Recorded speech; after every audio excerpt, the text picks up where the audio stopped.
Okay, we'll go ahead and get started. Can the people on Zoom hear me and see the slide? Yeah, we can hear you. Thank you. So what I'd like to do today is I'd like to do a little bit of lecture on the electrochemistry stuff, mostly talking about balancing redox equations. And then after about 20, 30 minutes of that, we'll stop and go ahead and have the quiz on chapter 19, which was the thermodynamics. The other thing I wanted to mention is that next Tuesday, April 13th, we will have exam number 4, and that'll cover chapters 19 and 20.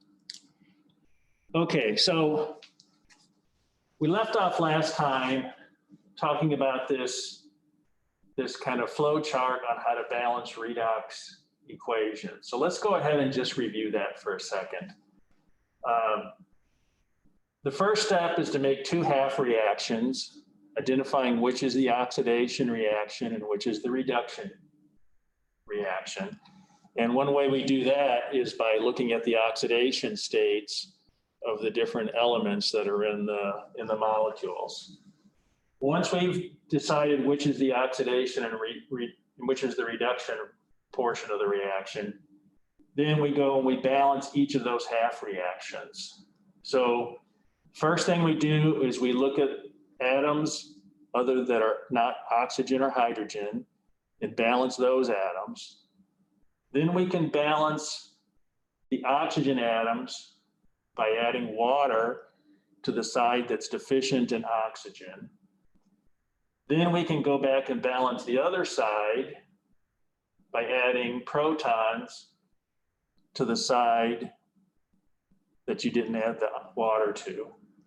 That's a good point to check to make sure everything balances, the non-oxygen and hydrogen atoms, and then making sure the oxygen and hydrogen atoms balance.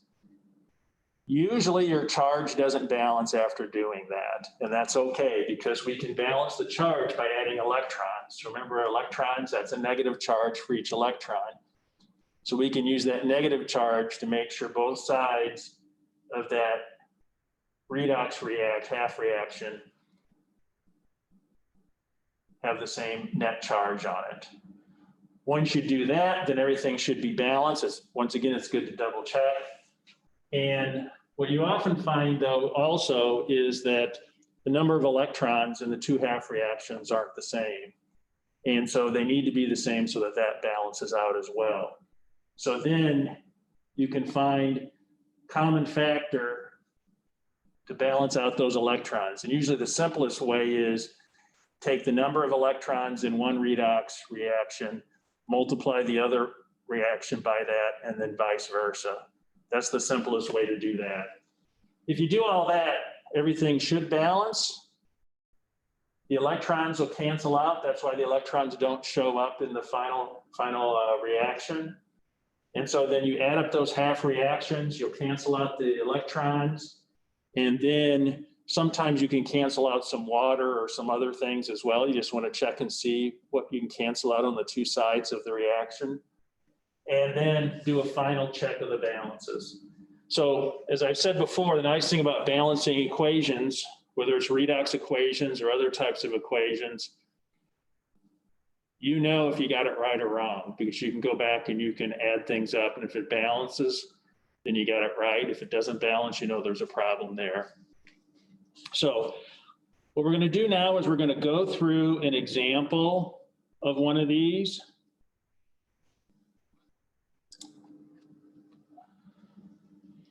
So in this example, we're having the reaction of MnO4 minus and C2O4 minus 2. And so we can write that reaction where the MnO4 minus plus C2O4 minus 2 goes to Mn plus 2 plus CO2. So if we look at the oxidation numbers for manganese, we go over here on the left and we look at MnO4 minus. We know that oxygen is usually -2. So that means we get -8 contribution from the oxygen. There's a minus charge on that. So the manganese in that case has to be a +7 to balance that out. If we look on the manganese on the right-hand side, we see that's +2. So manganese went from +7 to +2. So that tells us that the manganese is reduced. If the manganese is reduced, then we know that the carbon has to be oxidized. But let's go ahead and go through that oxidation number calculations just to make sure we're right on that. So here on the left-hand side, we have C2O4 -2. So oxygen, once again, is most likely -2. So that's a -8 there. Carbon, since it's -2 for the whole thing, has to balance out with -6. So that means the carbon is +3. Each carbon is +3 on the left-hand side. On the right-hand side with CO2, that's a neutral molecule. So we have 2 oxygens there. That's a -4, -2 times 2. So then that means our carbon is going to be +4. And sure enough, we see that's oxidized from +3 to +4. So we know now which one's being reduced and which one's being oxidized. So that tells us which side the electrons are going to go on.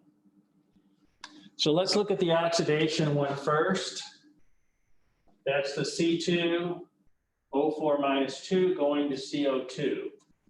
Remember we said the first thing we do is we balance the atoms that are not either oxygen or hydrogen. So in this case, that's carbon. We see we have 2 carbon atoms on the left-hand side and 1 on the right-hand side. So to balance that carbon, we need to multiply the CO2 by 2.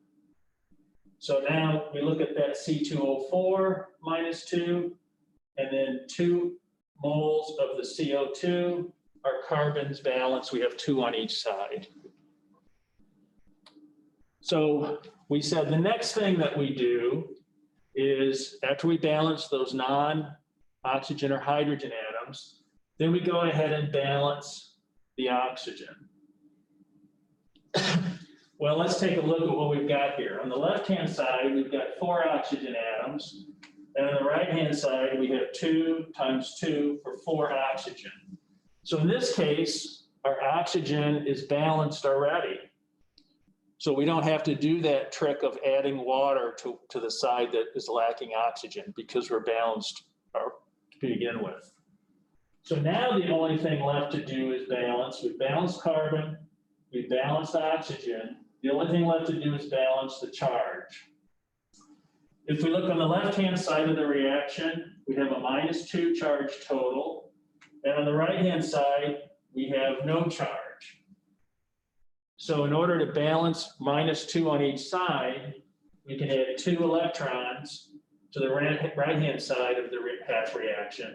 And now that everything balances there. So we've got one of our half reactions balanced. Now we need to balance another one. And in that case, it's that reduction of manganese. So we have MnO4 minus going to Mn plus 2. So the first thing we're going to check is the manganese. We have 1 on the left, 1 on the right. So we're good there. That's balanced. And then the next thing we do is we balance that oxygen. And so we see on the left-hand side, we have 4 oxygens. We have no oxygen atoms on the right-hand side. So we're going to add 4 waters to the right-hand side. So then now our oxygen atoms balance. We have 4 oxygen atoms on the left and 4 on the right. The next thing we're going to balance is the hydrogen.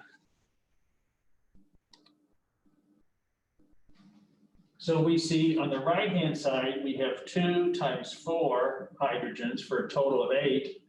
We have none on the left-hand side.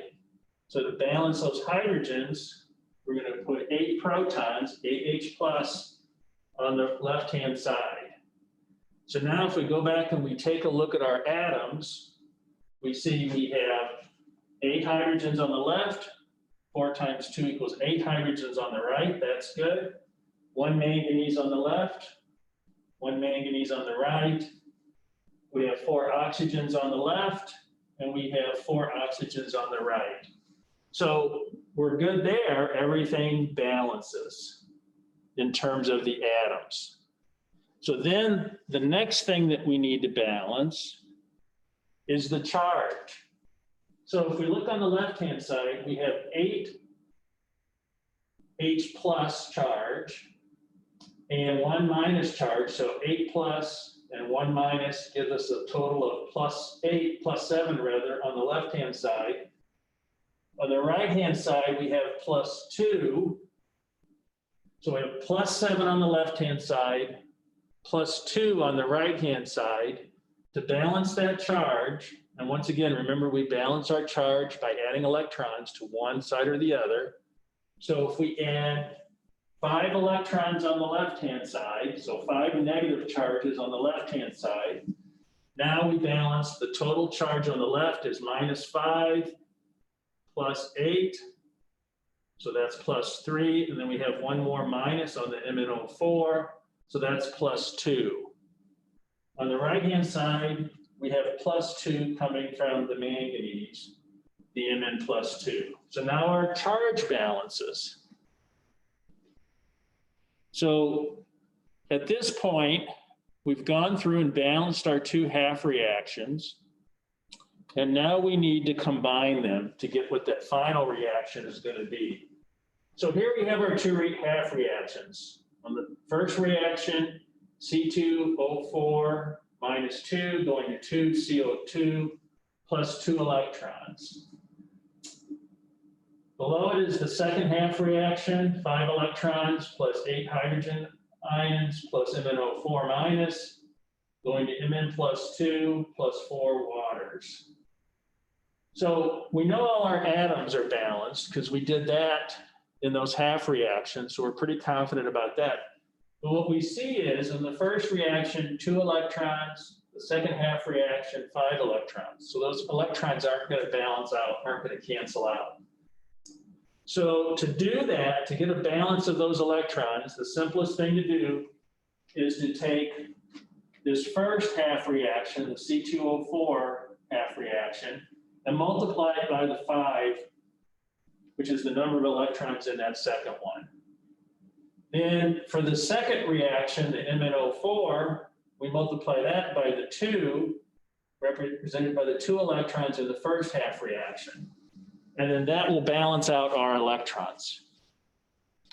So let's go ahead and do that.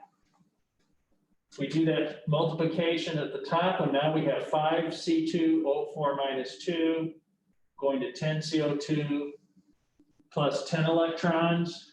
And on the bottom, we'll have 10 electrons plus 16 protons plus 2 MnO4 minus going to 2 Mn +2 and 8 H2O. So now, when we add these 2 together, we see that we have 10 electrons on the left and 10 electrons on the right. And then we add, and now we've changed our coefficients in front of the different molecules. So we want to reflect that. And then we get this long equation at the bottom here. What we're going to do now is look and see if we have anything that is the same on the left-hand side and the right-hand side of the reaction. And the one that should jump out at you is the 10 electrons on the right-hand side and 10 electrons on the left-hand side. So we can cancel that out. The rest of the stuff, there's nothing to cancel out there. We don't have the same molecules or same ions on both sides.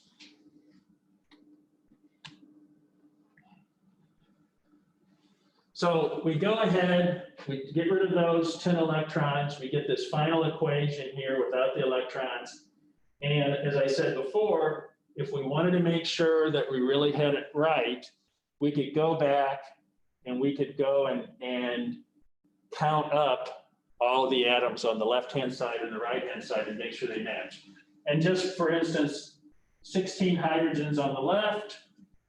On the right-hand side, we have 2 times 8 16 hydrogens there. And we could go ahead and do that for oxygen and manganese also.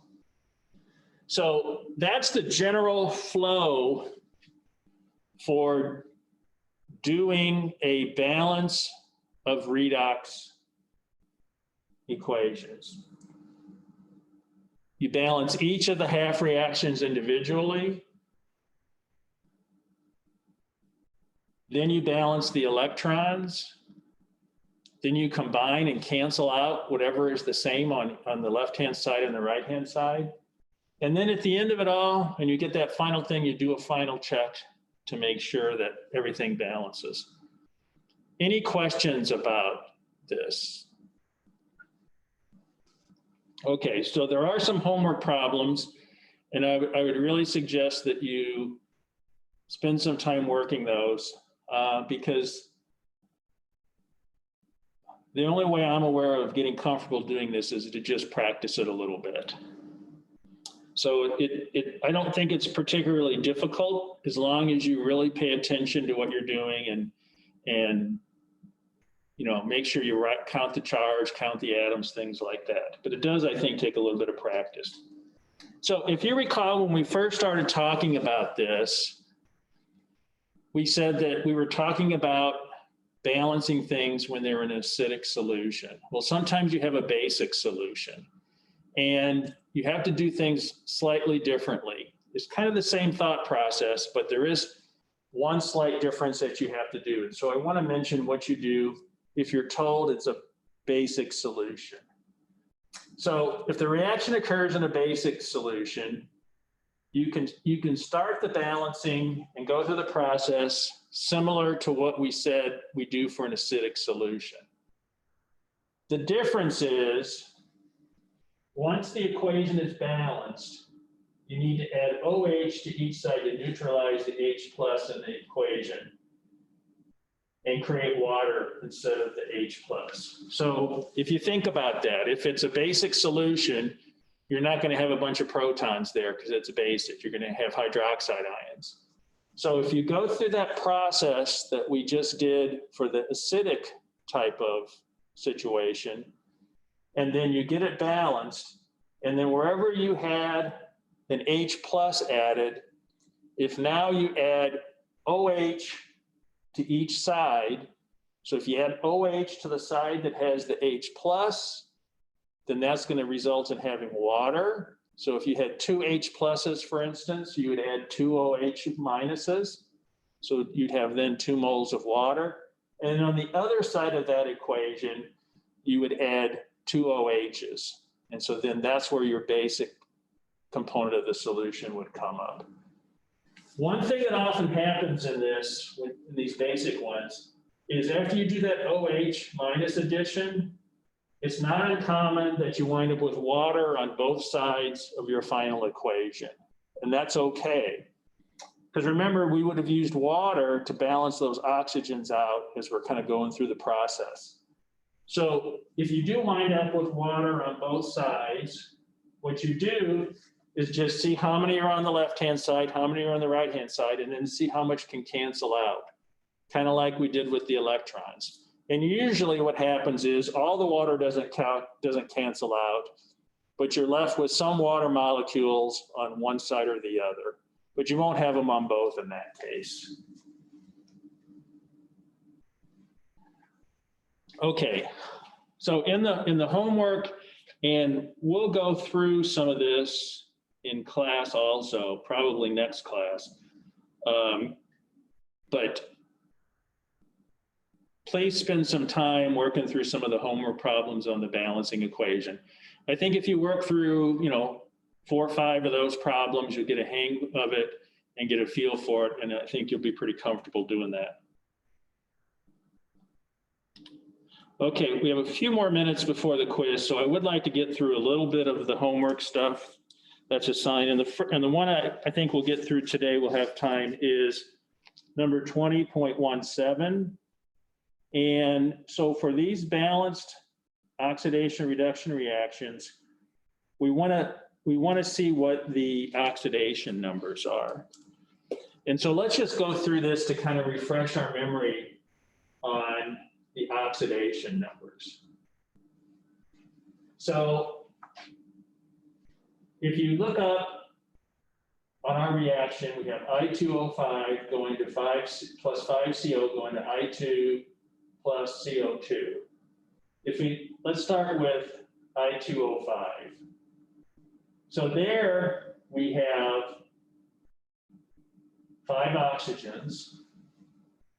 Oxygen is usually -2. So we know in that molecule it's -2 times 5 or a total of -10. So then that means the I2 has to give us +10. And because there's 2 of those, that means each of the iodine would be +5. So oxidation number for oxygen is -2, oxidation number for iodine is +5. In the CO2, we have carbon and oxygen there. Once again, oxygen -2. It's a neutral molecule, so that means the carbon is going to be +2 for its oxidation number.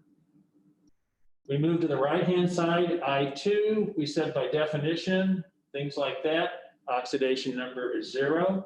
So what we see here is we see the iodine went from +5 to 0. So the iodine's being reduced, right? And then for the CO2, oxygen is going to be -2. 2 of those, that's a -4 total. It's a neutral molecule. So that tells us that the carbon must be +4. So the carbon went from +2 on the left-hand side to +4 on the right-hand side. So that's an example of how you would calculate out those oxidation numbers.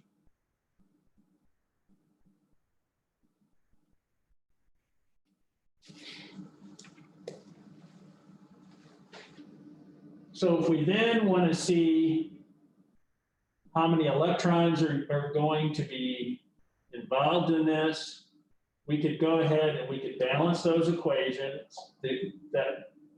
which we have up there. But what we can see is that the CO reaction would involve 2 electrons moving, and we see that then in order to balance everything out, we had 10 electrons in the I2O5, we had 2 electrons in the CO reaction.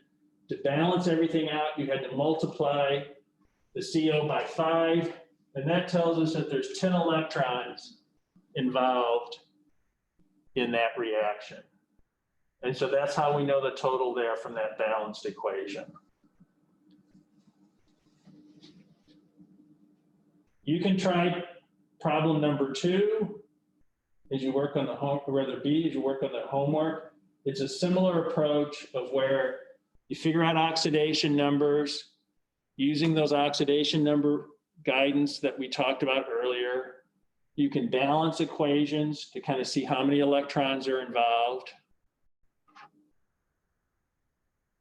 So give that part B a shot. Same with C, you can do the same thing to figure out number of electrons and oxidation on that. And then on Thursday, what we'll do is we'll go through some of this other balancing of equation stuff. But right now, I think I'm going to stop so that you guys can take the quiz.